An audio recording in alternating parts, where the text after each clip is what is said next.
महाशिवरात्रि नियम विषय आसतु जानिबा।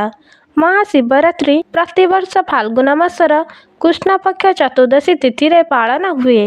विश्वास रही जे एही दिन माँ पार्वती एवं प्रभु महादेवंकर विवाह संपन्न होइतिला। सेथिपई एही दिन को महाशिवरात्रि रूप में पालन करा जाए। ता सहित अन्य किंवदंती जना पड़े जे पृथ्वी रे 12टी ज्योतिर्लिंग आविर्भाव होइतिले एही दिन एही तिथि रे मध्य। एही दिन सेथिपई शिवरात्रि पालन करा जाए। चलित वर्ष फेब्रुआरी 15 तारिख रविवार दिन रे महाशिवरात्रि पालन कराजिब। एही दिन शिव शंकरंकर व्रत रखती, महादेवंक नाम जप करती, प्रभुଙ୍କୁ पूजा आराधना करती। शिव शंकर हेउचंती दयालु भगवान।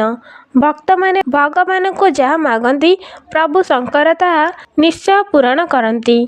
महादेव को जेते सुगंधित फूल एवं विषाक्त फूल अत्यंत प्रिय होता है, जेमिति कि नागचंपा, धला मंदार, अरख, गयस, स्वर्ण चंपा, धला दुदुरा, टगर, नाली पद्म, नाली कनियार, बेलपत्र अत्यंत प्रिय। यही सबु फूल जहाँ शिवरात्रि रे भगवान शिव को अर्पण करने बहुत शुभ। ता सहित यही दिने नड़िया, विभिन्न प्रकार फल, बादाम, बरकोली मध्य शिवरात्रि रे भगवान को अर्पण करा जाइथाए। जो माने व्रत रखिबे प्रथमे संकल्प नहीं व्रत रखिबा उचित।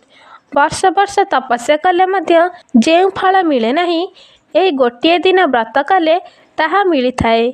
एही दिन कई निर्जल उपवास रखती, आउ किए फलाहार करी व्रत रखिथांती। शिवरात्रि दिन जलाभिषेक किंबा रुद्राभिषेक करिबा अत्यंत शुभ बोली माना जाए, अर्थात जल स्नान करिबा अधिक शुभ होइथाए। शिवरात्रि दिन सकाळ स्नान सारी परिष्कार लुगापटा पिंधिबे। व्रत रखिथिबा व्रती माने सकाळ सकाळ शिव मंदिर जाई जलाभिषेक करती, प्रभुंकर पूजा आराधना करती। एही दिन कई निर्जला उपवास रही जागर व्रत रखुथांती। कहीं कहीं गोटे थर फल खाई किंबा पणा पी यही व्रत को पालन करती। जो माने निर्जला उपवास रखुथांती से माने दिन सारा पानी मध्य पियंती नहीं। आपण के इच्छा अनुसार आपण माने व्रत रखिपारिबे। यही व्रत को मध्य जागर कुआ जाए, कारण राति रे उजागर रही व्रत को पालन करा जाए।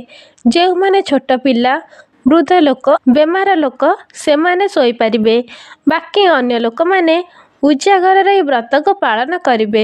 एही व्रत दिन अखंड दीप चालिबा उचित।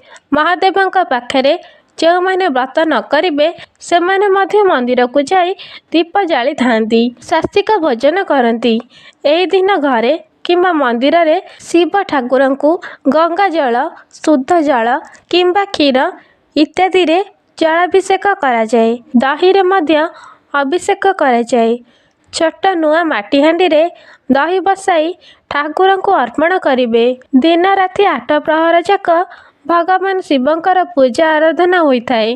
जो माने व्रत रखिबे से माने ठाकुर को ध्यान करिबा पई शिव सहस्रनाम, शिव पुराण, शिव भक्ति व्रत कथा, शिव श्रुति, शिव अष्टकम उच्चारण करी पढ़ी पारिबे। किंबा किछि नहले ओम नमः शिवाय यही मंत्र को मध्य दिन सारा जप करि परिबे। एहा द्वारा महादेवंकर कृपा लाभ होइथाए। शिवरात्रि दिन कहा सहित अधिक कथा हेबा नहीं कि कहा को खराब गाली झगड़ा करिबे नहीं। महादेव जेहेतु धला रंग प्रिय, एही रंग वस्त्र किंबा धला गामुछा अर्पण करि परिबे। तापरे नना को से गामुछा को देई परिबे। यह बहुत शुभ होइथाए।